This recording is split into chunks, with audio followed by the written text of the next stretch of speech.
Lord God, it is all about you. At lubos nga ang galak at pasasalamat sa aming puso, Panginoon, na kami ay nakapaghandog ng aming taus-pusong papurit pasasalamat sa inyong pangalan, O Diyos. Lord, we pray na patuloy niyo po kaming samahan, patuloy niyo po kaming gabayan sa pakikinig ng inyong salita. And to you we give back all the praises, all the glory, and all the honor. This we pray in Jesus' name. Matthew 6:27, can worry make you live longer? Totoo ba makakapagpahaba ba ng buhay ang pag-alala? Huwag nang mag-isip ng mag-isip. Yan ang katuruan ng Panginoong Jesus. Dear God, we thank you for this day. We thank you for life and strength. Salamat sa ibinibigay niyo sa aming mga pangangailangan namin. At ngayon, Panginoon, kami po ipakalinis ninyo at paging dapatin yung tumanggap na inyong pagtutuwid, pagtuturo, pagpapalakas. Be our preacher, our teacher, our guide, our healer. We seek you, Father, in the name of your Son, Jesus. Mahilig mag-isip at mag-alala ang mga tao tungkol sa mga kailangan. Ang dami naman talagang kailangan ng tao. Pero napakaraming lalong pag-aalala tungkol sa mga kailangan na ito. Sabi ng Panginoong Jesus, Matthew 6:25-32, kaya't sinasabi ko sa inyo, huwag kayong mabalisa. Sino sa inyo ang makapagpapahaba ng kanyang buhay ng kahit isang oras sa pamamagitan ng kanyang pagkabalisa? Kaya't huwag kayong mag-alala na baka kayo kapusin sa pagkain, inumin o damit. Hindi ba't ang mga hente lang babahala tungkol sa mga bagay na ito? Alam na ng inyong Ama na nasa langit na kailangan ninyo ang lahat ng ito. Paulit-ulit, yan ang tema ng turo ng Panginoong Jesus.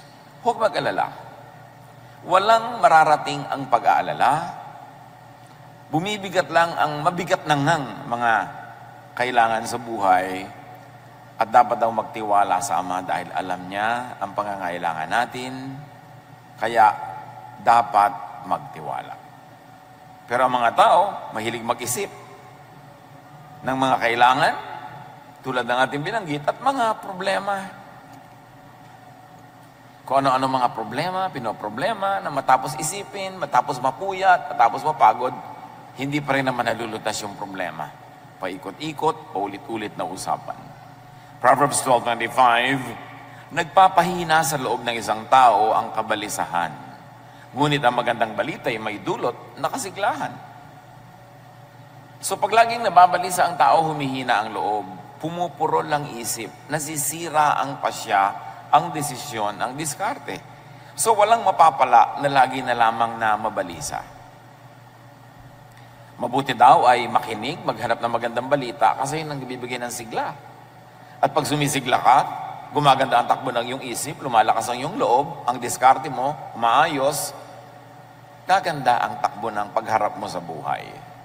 So huwag laging mamili na kabalisahan ng isipin, kundi ang pagtuunan ng pansin ay yung nakakapagpasigla. Ibig sabihin yung magandang balita. Focus on good news.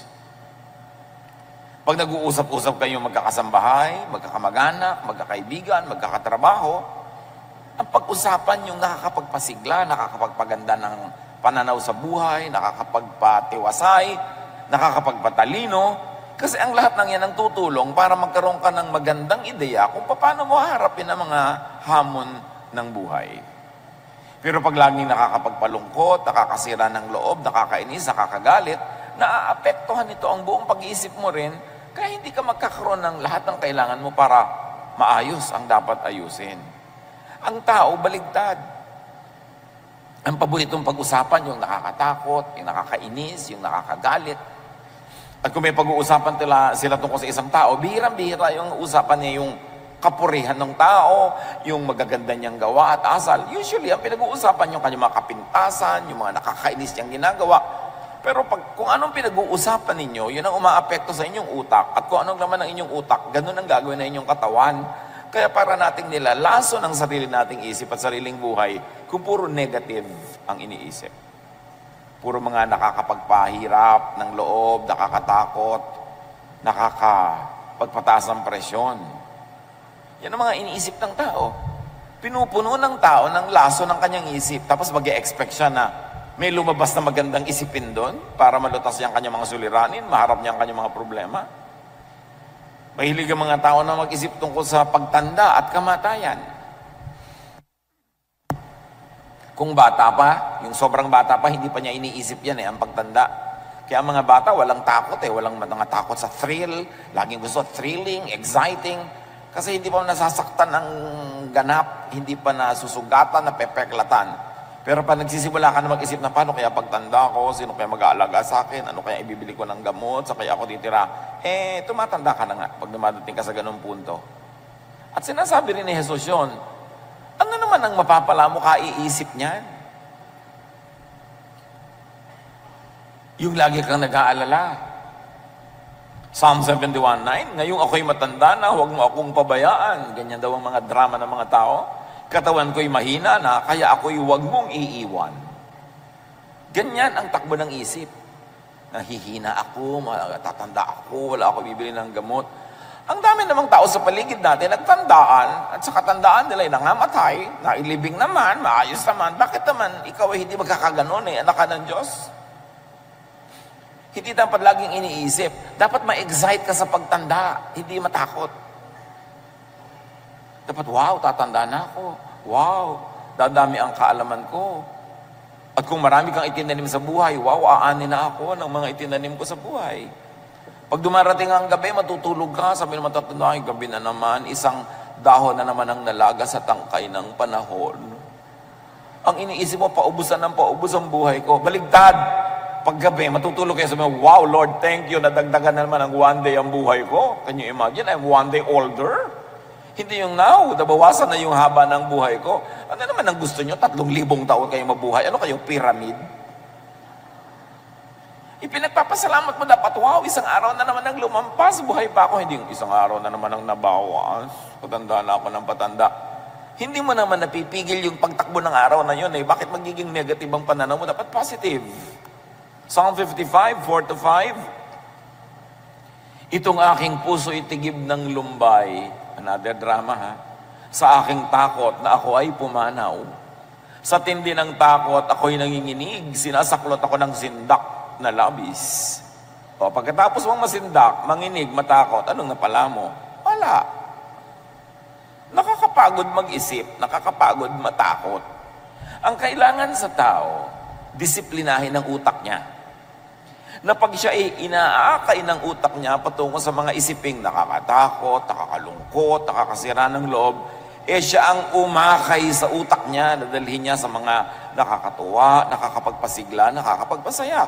It's a matter of discipline. What thoughts you allow to linger in your mind become you. So pag ang inilalagay mong isipin ay alalahanin, magiging maalalahanin ka at ang mukha mo will show it. Disiplina. Sabi nga ni Martin Luther, you cannot stop birds from flying over your head, but you can stop them from nesting in your hair. Hindi mo naman talaga mapipigil kung may ibong lumilipad sa himpapawarin, dumaan sa ibabaw ng ulo mo. Kasi malayo, hindi mo mapipigil. Pero mapipigil mo ang ibon na yun na magpugad sa buhok mo. Ganon din yung mga negative thoughts. Minsan, tumatawid talaga sa isip natin, biglang parang jet na umuusok dyan sa langit, pero pwede mo namang itaboy. Pag nagsisimula ka ng magdramang bukid, itaboy mo yung drama. Yan ang problema sa atin, ang daming drama, puro drama.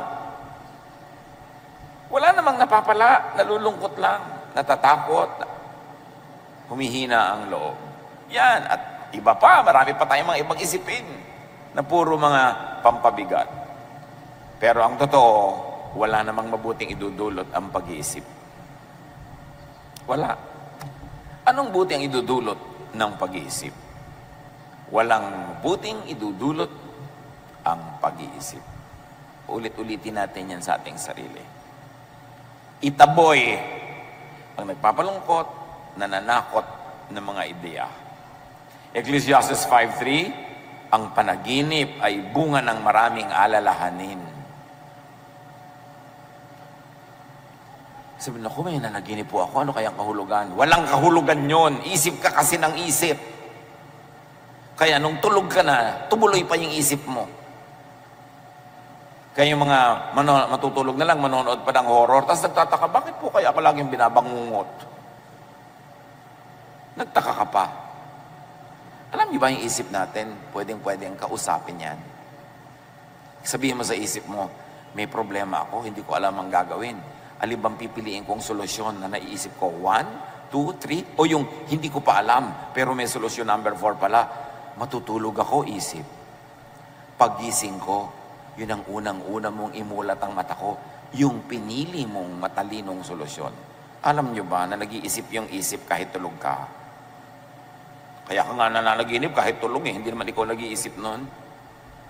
Pero kung ano-anong mga pinag-iisip mo habang gising ka, kaya pag nanaginip ka, biglang manananggal ka, yung nanay mo aswang, yung kung ano-ano mga nakakatakot. Kasi gano'n ang laman ng utak mo. Yung lang inilalagay sa loob ng utak mo, yun lang ang mapapanaginipan mo, tanda mo yun. So, mag-isip ka ng maganda, nakakapagpahinga, ganon din ang labas ng iyong mga panaginip. Bible lang nagsabi, ang panaginip ay bunga ng maraming alalahanin. So, alala ka ng alala, isip ka ng isip, kaya ka nananaginip. Hindi ka kinakausap ng demonyo, hindi ka kinakausap ng Diyos. Ano ka? Propeta. Bihira yun na merong kumakausap sa'yo. Sarili mo lang yun, anino mo na nag-ahabol sa'yo. That's why we must discipline our thoughts. Ang utak natin parang lalagyan. Pwede mong gawing basurahan. Basura, ilagay mo, magiging basurahan yan. Bulaklak ang ilagay mo, magiging florera yung utak mo. What do you put in your mind? You've got to be very aware of that. Ecclesiastes 11:10, iwaksi mo ang alalahanin at mga kabalisahan. Kung iisa-isahin ko lahat ng sinasabi ng verses na huwag ka mag-isip, huwag ka mag-alala, ang dami. So focus on something else. Pag sinabing iwaksi mo ang alalahanin, ibig sabihin, tanggalin mo sa utak mo yan at palitan mo ng iba. It's your choice. Napipili natin ang inilalagay sa ating isip. Importante na maging mapili. At turo ni Jesus, huwag mag-isip ng mag-isip. Nang ibig sabihin lang naman ay, huwag mag-alala. Isaiah 26:3, binigyan mo ng lubos na kapayapaan ang mga may matatag na paninindigan at sa'yo'y nagtitiwala. So may paninindigan ka. Maninindigan ka, hindi ako magwo-worry. Hindi ako mag-aalala. Hindi yan ang bibigyan ko ng pansin. Kailangan manindigan ka doon kasi laging aagawin ng mundo ang isip mo para ituon sa mga nakakatakot at nagpapahirap ng loob. At kailangan sa Diyos magtiwala. Magtiwala. Importante yun. Kahit kuminsan parang against common sense na, pero may Diyos kasi. Kaya meron kang pwedeng pagtiwalaan. Meron daw isang bata, nasusunog yung bahay nila, 2 stories lang naman. Kailangan niyang tumalon mula doon sa bintana dahil nasusunog na yung bahay, hindi na siya pwedeng dumaan doon sa hagdan. May 2 lalaking sinabi sa kanya, halika, sasaluhin kita, tumalon ka. Yung isa matipuno, ang laki ng muscle, ang laki-laking tao. Yung isa naman payatin. Pero yung bata, doon tumalon sa payat. Kasi tatay niya. Mas nagtitiwala siya, tatay niya eh. Alam na alam niya na talagang aalagaan siya kasi yung matipuno, hindi naman niya alam, hindi niya tiyak. Ganun ang tatay natin sa langit at hindi siya payatot. Dapat pagtiwalaan. Kasi sabi niya, I will never leave you. I will never forsake you. Pangako niya sa isang Bible character na universally can be applied to all people of God. God will never leave us or forsake us. Kung bata ka, natatandaan mo ba ng bata ka? Inalagaan mo ba ang sarili mo? Bakit ka nabuhay? Hindi ka mo naman inalagaan ang sarili mo. Ganon din pagtanda. Diyos ang mag-a-assign kung sino mag-aalaga sa iyo. Napaka-importante na isipin natin yung ganong mga bagay. Luke 12:25-26. Sabi ng Panginoong Jesus, sino sa inyo ang makapagdadagdag sa kanyang buhay ng kahit 1 oras dahil sa pagkabalisa?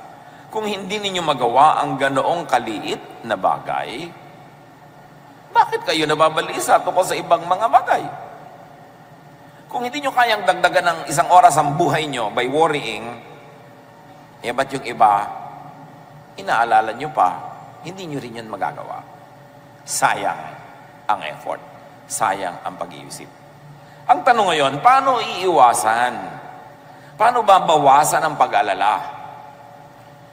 Well, unang-una, ang ibig sabihin ng ipasa Diyos yan ay magplano. Nag-aalala ka, paano kaya ako pagtanda ko? E di magplano ka habang hindi ka pa matanda. At ito'y para doon sa mga hindi pa matanda. Kasi kung matanda ka na, parang rahulin na ng konti. No? Pero pwede ka pa rin magplano para next week, para next year, next month. Kahit may edad ka na. Magplano. In other words, preempt, unahan ang problem o need. Iniisip mo, pagtanda ko, magkakasakit ako. Siyempre, pag nagkasakit ako, magpapatingin ako sa doktor. Baka magpapa-hospital ako. Magpapagamot. Anong gagawin ko? Eh di, magbubili ka ng insurance na matino. Yung hindi 1, 2, 3 ha, hindi fly by night. Plano. O ayaw mo ng insurance, hindi ka naniniwala. Gumawa ka ng isang alkansyana kasi laki ng jeepney, hulugan mo ng barya, at ipanalangin mo huwag ma-demonetize yung barya mo. Baka naman yung pera mo may nakalagay pang victory. Panahon pa ng hapon yun. Di ba? O bagong lipunan. Dapat yung pera mo current.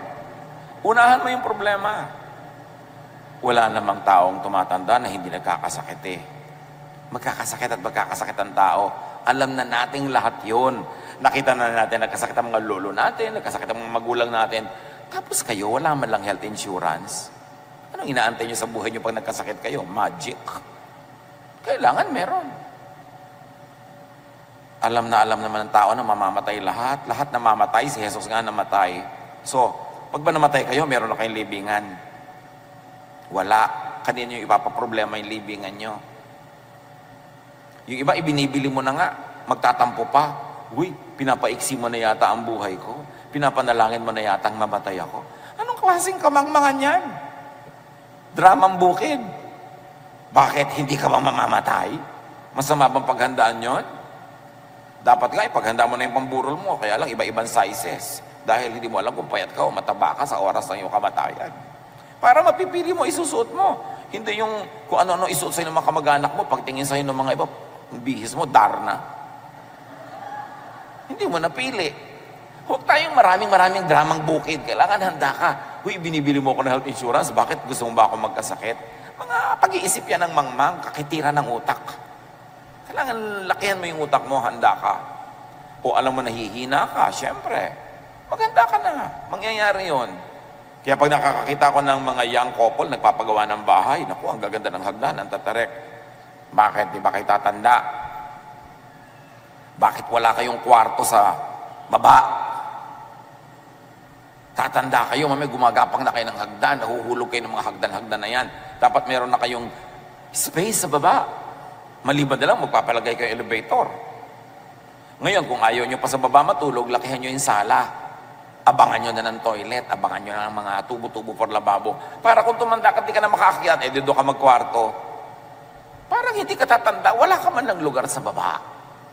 Yung mga ganun, hindi mo ba iniisip at paghandaan mo yan, unahan mo yung problem. Importante. Proverbs 15:22, ang isang balak na mabilis ay di papakinabangan. Ngunit ang planong pinag-aralan ay magtatagumpay. May plano ka. Alam mo, darating ang panahon, magre-retire ka. Yun naman kung nagkatrabaho ka man lang, no? Magre-retire ka, mawawala ka ng income. Paano ka na ngayon mabubuhay? O 60, 62, nag-retire ka na. Eh kung mabuhay ka pa hanggang 95, marami ka pang kailangan gastusin on, ha? So meron ka ba man lang na investment? Meron ka bang may placement ka ba?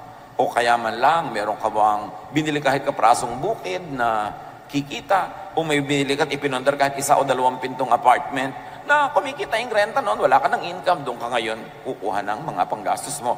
Kailangan magplano. At mga kapatid, hindi sapat na ang plano mo na social security ay mga anak. Hindi. Salamat. Mabuti kung itaguyod ka na yung anak. Pero kung ang napangasawa niya ay impacta, paano? Di ba 99% ng napapangasawa ng mga anak natin, mga impacta. Sa tingin ng biyanan, ha? Paano na? Iniasa mo doon? Kung minsan nga, sarili mong anak, kasama ugali. Kung mabuti ugali ng anak mo, may napangasawang masamang ugali. Kaya dapat may iba ka pa mga plano sa buhay. Yun naman kung gusto mong, hindi ka nag-aalala kung kailan matanda ka na. Huwag mong ilagay sa kamay ng iba ang iyong kapakanan. Kailangan may paghahanda. Proverbs 21:5, ang mabuting pagbabalak ay pinapakinabangan, ngunit ang dalos-dalos na paggaway walang kahihinatnan. So, over time, you build something na maaasahan mo pagdating ng panahon. Nang ibig sabihin lang naman mga kapatid, magsikap. Yung hirap ka, busy ka, nagtatanim, nagsisikap in the first 40 years of your life, magandang foundation yon at magandang pangitain na baka sa next 40 years of your life, kung pakakabain pa ng loob ng Panginoon ang iyong buhay, ay maginhawa ka naman. Pero pag inuna mo saya, inuna mo ang sarap, estudyante ka, puro ka absent, nagtatrabaho ka, puro ka lakwatsa, puro ka gastos, millennial ka, ang pera mo nasa gadget lahat, na every 2 weeks may bago, palit ka ng palit, wala kang savings, anong inaantay mong kinabukasan? Pagtanda mo ba, makakain mo yung mga model 72, 75, 93, ng kung ano-anong gadget? Ecclesiastes 9:10, ano man ang ginagawa mo, ipagbuhusan mo ng iyong buong makakaya. Naghahanap buhay ka? Maghanap buhay ka with feelings. May tindahan ka? Improvein mo para malaki ang benta. Hindi lang yung magbasara ka at magbukas ng tindahan araw-araw, walang improvement. Lagyan mo ng feelings, ng passion, para marami kang kitain, marami kang maimpok. At pag meron ka nun, less ang iyong worry. Ecclesiastes 3:22, kaya naisip kong kung walang pinakamabuti sa tao, kundi pakinabangan ng kanyang pinagpaguran. Ito ang ating bahagi. Ito ang parte natin. Ito ang ating benepisyo sa buhay. Una, magpagod ka. Tapos, pakinabangan mo ang iyong pinagpaguran. Huwag mong pakinabangan ang pinagpaguran ng iba. Ganun, magpunter ka. Proverbs 10:4, ang kamay na tamad ay tiyak na magdarahop. Ngunit magbubunto ng yaman ang kamay na masinop. Yung pag nagkapera ka, gastos ka agad. Wala ka nang trabaho, umaasa ka lang sa magbibigay sa'yo. Pag nahipo mo yung pera, lipad ka agad, gastos. Bukas, wala na naman. Ito yung nagbibigay sa'yo, nasa gasaan ng tren. Paano na? Lalo kung tren dito sa Maynila ang nakasagasa sa'yo, hindi naman nasagasaan ka dahil sa bilis ng tren. Kundi sa bagal ng tren, 3 araw na nasa ilalim ka pa. Kaya talagang tiyak na mamamatay ka. Tapos puro pakalawang, natetano ka pa. Yun ang ikinamatay mo. Kaya sabi, kailangan huwag kang tatamad-tamad. Ang daming tao, umaasa lang sa iba. Inaasang abutan, inaasang bigyan. Ang dapat ganun lang, yung sobrang bata, sobrang tanda, o sobrang may sakit. Pag hindi ka any of the three, dapat kumikita ka ng kinakain mo at sobra pa. Kasi darating ang panahon na wala kang trabaho, walang kita, may bagyo, walang panahon gumawa ng pera, dapat meron ka nakaimpok. Para mabawasan ang pag-aalala, dapat magsikap at magtanim. Kasama na niyan, mag-impok. At magtanim sa human relations, makipagmabutihan sa kapwa. Tatanda ka, magkakasakit. Minsan madudulas ka, hindi ka makabangon. Minsan nadaganan ka ng nahulog, nabubong. Kaaway mo yung kapitbahay mo. Sino ang aasahan mong tutulong sa'yo? Ang tao na nag-iisip. Alam mong pwedeng dumating ang panahon na kahit malakas ka, maaksidente ka. O may pera ka pero biglang ngalasin ng mga negosyo mo at mawala ang pera mo. O magkaroon ka ng mga sakit. Kung matalino kang tao, makikipagkasundo ka, hindi ka makikipagkagalit sa mga kapitbahay, sa mga kamag-anak. Kasi doon ka aasa ng tulong sakaling hindi mo makayang tulungan ang iyong sarili. Isang malaking kamangmangan ang makipag-away sa mga kapitbahay, sa mga kamag-anak. Kasi paano ka pag nangailangan ka ng tulong? Dapat mabait, mabuti. Kahit peke ng konti. Kesa yung totoong-totoo ka, pero ang katotohanan mo, ang sungit-sungit mo, ang bangis-bangis mo, itago-tago mo ng konti yan. Magpanggap ka ng konti. Magbait-baitan ka man lang kung hindi ka tunay na mabait. Para naman, hindi gagawa ng masama ng kapitbahay, kundi makagawan ka pa ng mabuti. If we come to terms with our mortality, with our weaknesses, with our limitations, we will be wise enough to invest in human relations. Kasi kahit may pera ka sa bangko, kung na-paralyze ka bigla, hindi ka makaka-withdraw. Somebody has to do it for you.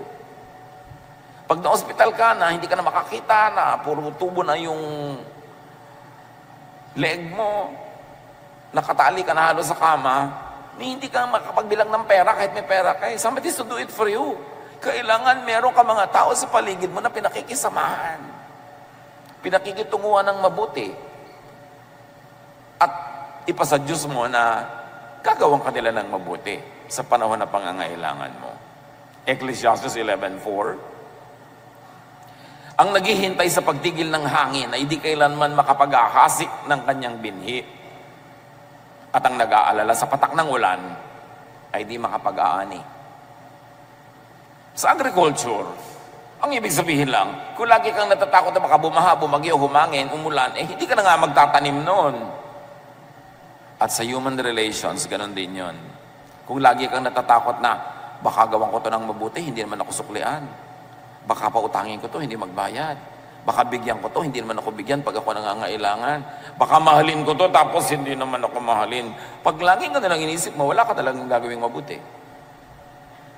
Kailangan marunong ka rin mag-isip, bawasan ang mga risk, at makipagsapalaran with calculated risks.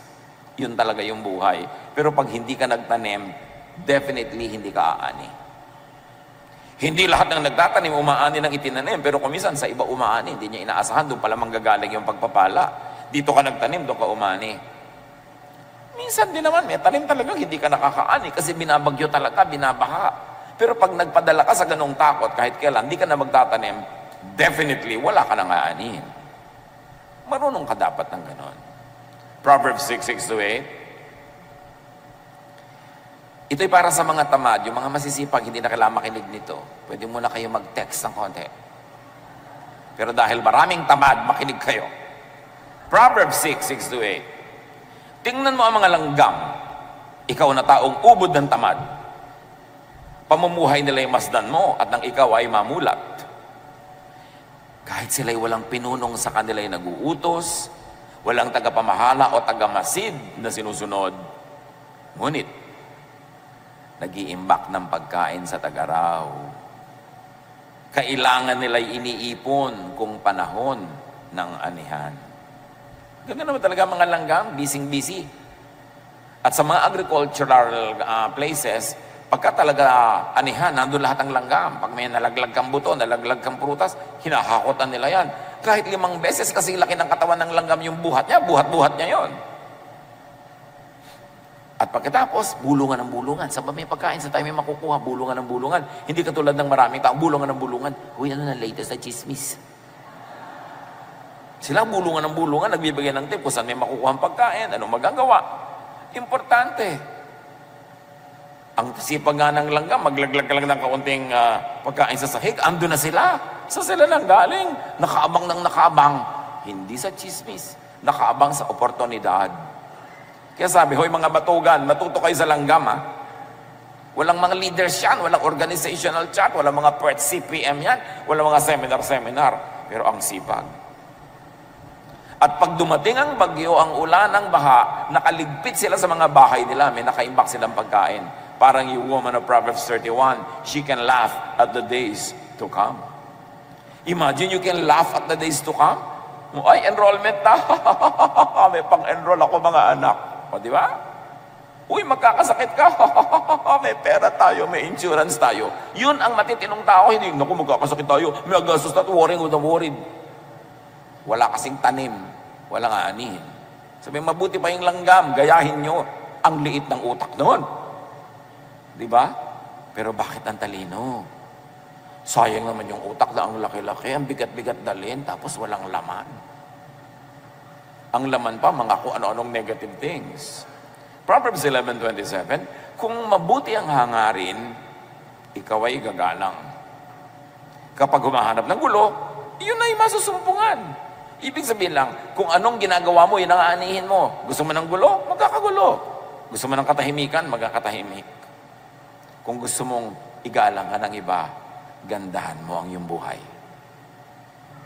Ecclesiastes 10:12, ang mga salita ng matalino ay nag-aani ng karangalan, ngunit napapahamak ang mangmang dahil sa kanyang mga salita. Kasasalita, kaya napapahamak ang tao. Kadadaldal, kabubulong, kachichismis, karareklamo, maririnig ng iba, lalaki ang gulo. Kaya dapat ang tao marunong magkontrol ng bibig. Lalo't kung hindi ka tiyak na ikaw ay pantas, marunong, magaling, mas mainam manahimik. Kasi ang may mga tao na tuwing bubuka ang bibig, nag-aani sila ng problema.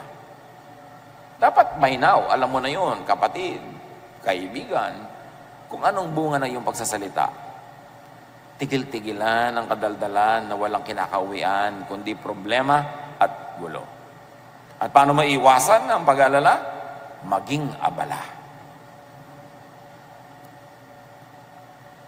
Pag-abala ka, una, sa ginagawang mabuti, bubunga yun, kaya mababawasan ang pag-alala mo. At may pangalawa pang pagiging abala, yun ay magsaya ka. Para hindi lungkot ang pumasok sa iyong isip. Proverbs 6:9-11. Hanggang kailan taong tamad mananatili sa higaan? Kailan ka babalik ako sa iyong pagkakahimlay? Kaunting tulog, bahagyang idlip, sandaling pahinga, at paghalukip-kip. Samantalang namamahinga ka, kahirap ay darating na parang armadong magnanakaw upang kunin ang lahat ng iyong kailangan. Sige, magtulog-tulog ka, maghalukip-kip, magkuyakoy, magpabanjing-banjing, magpa-text-text, magpa-games-games ka, sige. Sabi ganon, huwag ka magtrabaho, maglaro ka na maglaro. Pero habang ginagawa mo ang lahat ng yan, unti-unti, na ginagapang ka ng kahirapan, at gigisi ka na lang isang araw, super hirap mo na. 2 Thessalonians 3:11-12. Binanggit namin ito dahil nabalitaan naming may ilan sa inyong ayaw magtrabaho. At walang inaatupag kundi ang makialam sa buhay ng may buhay. Tingnan niyo ang katabi niyo. Mga nasa likod, nasa harap. Tayo ba ito? Sa pangalan ng Panginoong Jesucristo, talagang ginamit na ang pangalan ng Panginoon mahigpit naming inuutos sa mga taong ito na sila'y maghanap buhay ng maayos at huwag umasa sa iba. Kailangan pa bang i-memorize yan? Sabi, huwag yung ang inaatupag nyo, buhay ng may buhay, makialam kayo sa buhay ng may buhay. Kung kailan ang birthday ng isang artista, sino na bang asawa kayo ni ganitong artista, huwag nyo nga pakialaman yan kasi hindi yan pagkakaperahan. Ang atupagin nyo, sabi ganon, maghanap buhay kayo. At liban nila kay sobrang bata, sobrang tanda o may sakit, huwag kayong umasa sa iba. Aba, may nabalitaan pa ako. OFW. Namatay na ang ina. Ang tagal na. Kasi hindi siya umuuwi. Hindi sinabi ng mga kapatid. Bakit? Para huwag tumigil magpadala si OFW ng perang pampagamot at panggastos ni nanay. Ang tagal na palang naagnas. Namatay na yung nanay, padala pa siya ng padala ng pampagamot. Niloloko ng mga kapatid. Sinabi, huwag kayong aasa sa iba. At huwag tayong sobrang umasa sa mga OFW. Kailangan pa bang ulit-ulitin, hindi naman madaling kitain yung pera nila, na ang pera naman nila, sweldo lang, constant, yun lang. Pag nagpadala sa iyo sa ganitong petsa, ibig sabihin na susunod yan sweldo sa ganong araw. Tapos kalagitnaan, susulat ka na naman, tatawag ka, text ka, may hihingin ka. Bakit? Hindi pa siya sumusweldo. Saan mo siya pakukuhanin ng pera? Tapos, Uutang para mag-debut, uutang para mag-birthday, mag-party, mag-baile, mag-inuman. Ang inuutang mo lang dapat yung pampuhunan na pinag-aralan mo, natutubo. Kikitain mo yung pambayad sa utang. Pero yung uutang ka para lamang pang-arte, pang-gastos, isang malaking kabaliwan. Tapos iba yung nagbabayad. Laging gusto mo gadget na ganito, gusto mo ganung original pa, gusto mo pa branded. Bakit kinita mo na ba yan kung hindi pa? Nakarating ka na ba sa Divisoria? Doon ka mamili, ha? Kung wala ka pang masyadong kinikita.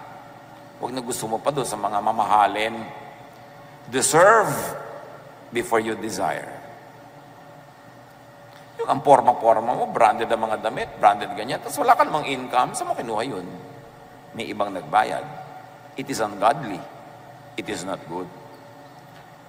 Kaya yung matinong babae sa Proverbs 31, sabi sa verse 18, she knows when to buy or sell, and she stays busy until late at night. Yun yung babaeng who can laugh at the days to come. So marami na tayong sinabi tungkol sa pagtatrabaho, pagtatanim, paggawa ng mabuti, para huwag mag-alala, di ba? Yun ang topic natin, para huwag mag-alala. Meron pa namang isang para huwag mag-alala, maglibang. Tagalog ito ha, hindi yung Bisayang maglibang. Maglibang, magsaya. Kailangan din yun, mahalaga yun. Lalo't kung hindi mo nun uutangin, o hihingin yung panglibang na Tagalog ha. Yung mga Bisaya lang nakakaintindi ng joke. Ecclesiastes 5:18, ito ang isang mabuting bagay na aking nakita. Nararapat lamang na kumain, uminom, at pakinabangan ng isang tao ang bunga ng kanyang pinagpaguran sa mundong ito sa maikling panahong ibinigay sa kanya ng Diyos. Ito ang ating bahagi. Sabi, alam mo, huwag mo kakalimutan magsaya, maglibang, uminom, kumain.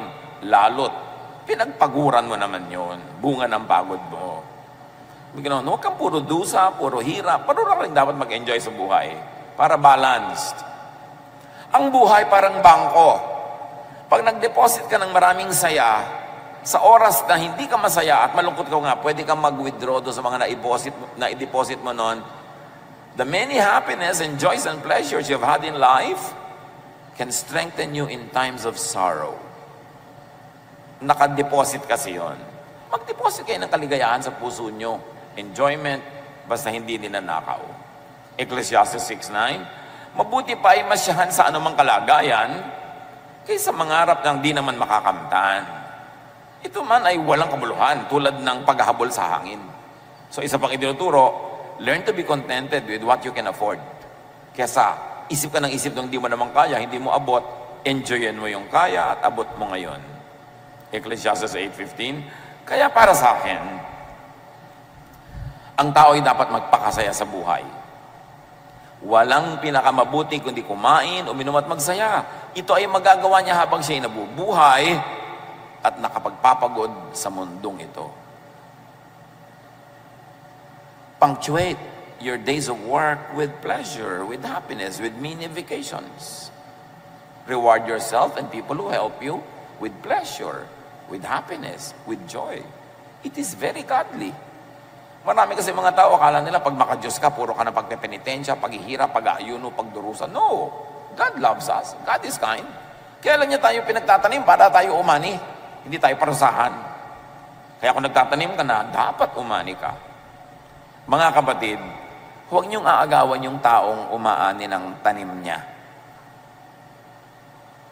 Minsan sabi, uy, ang sarap-sarap naman ng buhay niya, laki-laki ng kita ng tindahan niya. Kasama ka ba nung ipinandar niya yon? Na ang tinda lang niya, 1 pirasong lumpia. After 1 week, 2 pirasong lumpia.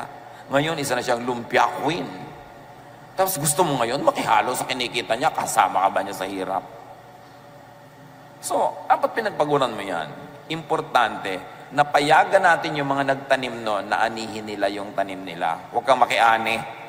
Kung pamisa-misa, nabibigyan-bigyan ka, salamat. Huwag kang maiinggit sa mga taong, ang laki ng negosyo niya, ang laki na ng kita niyang pinsan niya na yan. Yung may inggit-inggit. Pero pinaghirapan nila yon.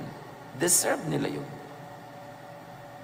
Do not covet what is not yours. Kaya halimbawa, mga anak, tanim kayo ng mga magulang nyo eh. Dapat paanihin nyo sila. Kasi tanim kayo.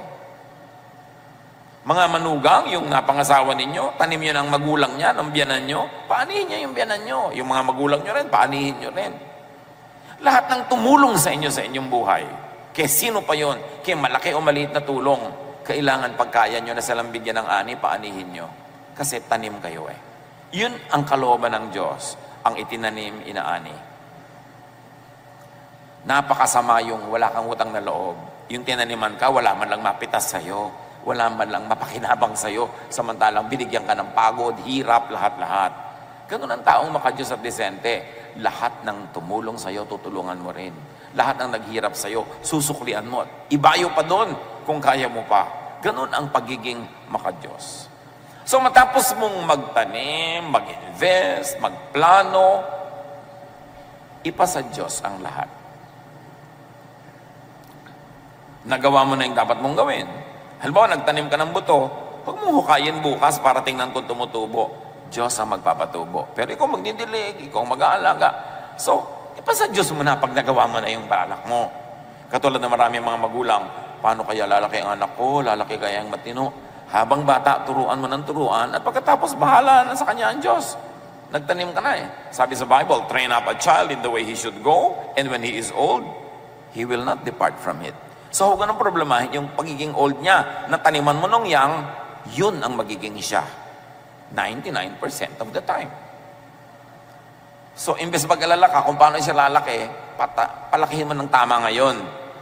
Yung first 10, 15, 20 years ng bata na nasa piling mo, taniman mo ng lahat ng mabubuti, sipag, kabaitan, pagiging makadiyos, makatao. At pagkatapos nun, pawalan mo na. Magbubunga na yung itinanim mo.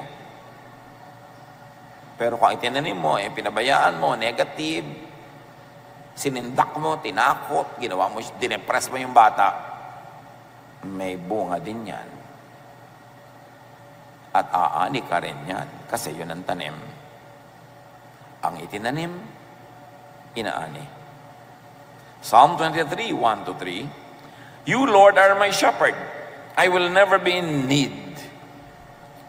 You let me rest in fields of green grass. You lead me to streams of peaceful water, and you refresh my soul, my life. So yung Panginoon, dinadala niyo ako sa mga luntiang, mga damuhan, dinadala niyo ako sa mga payapang batis, at hindi lang yun physical, very especially mentally. Let the Lord take you, your thoughts, your brain, to realms of peace, of serenity, of rest. Mental discipline yan, and let the Lord lead you. Proverbs 3, 5-6, With all your heart, you must trust the Lord and not your own judgment. Always let Him lead you, and He will clear the road for you to follow. Laging kasama ang Panginoon. Pangungunan niya, pagtuturo niya. Proverbs 31:25, The woman who is full of wisdom, she is strong and graceful, as well as cheerful about the future. She is not scared of the future. She is cheerful about the future. Why? Because she planted in time. Kung anong dapat itinanim niya. Nag-iintay lang siya lagi ng ani. At kung umaani siya ngayon, nagtatanim pa uli siya sa iba, para bukas may iba na naman siyang aanihin. Philippians 4:6-7. Huwag kayong mabalisa tungkol sa anumang bagay. Sa halip, hingin niyo sa Diyos ang lahat ng inyong kailangan sa pamamagitan ng pananalangin may pasasalamat. At ang kapayapaan ng Diyos na hindi kayang maunawaan ng tao, ang siyang mag-iingat sa inyong puso at pag-iisip dahil sa inyong pakikipagkaisa kay Kristo. Peace of mind is a mental state. It's a mindset. It's a way of thinking. But you can have peace when you do what you can and then leave the rest up to God. Dear Lord, we thank you that you are our Father, that you love us and you care for us, and you know what's happening in our lives. Alam niyo, Panginoon, ang alalahanin, mga paghabang, tumatakot sa bawat isang anak mong narito. Hindi ito lingid sa inyo. Isinusuko namin sa inyo ang aming mga alalahanin, ang aming mga takot. At kasabay nun, isinuko-suko namin sa inyo ang aming lakas, ang aming time, talent, and treasure para kami mapangunahan mo to invest, to plan, to do the right thing, and then to leave the rest up to you. May party kami, may party kayo. We are partners. So God, thank you that you are our partner in making our life beautiful, complete, peaceful, and fruitful. Pagbulay-bulayan natin mga kapatid ang makahulugan ng lahat ng ito sa ating pang-araw-araw na buhay. Bow before the Lord, spend some time in prayer and reflection as the Lord leads you to operationalize all of these ideals in your daily life. Father, continue to teach and touch your people.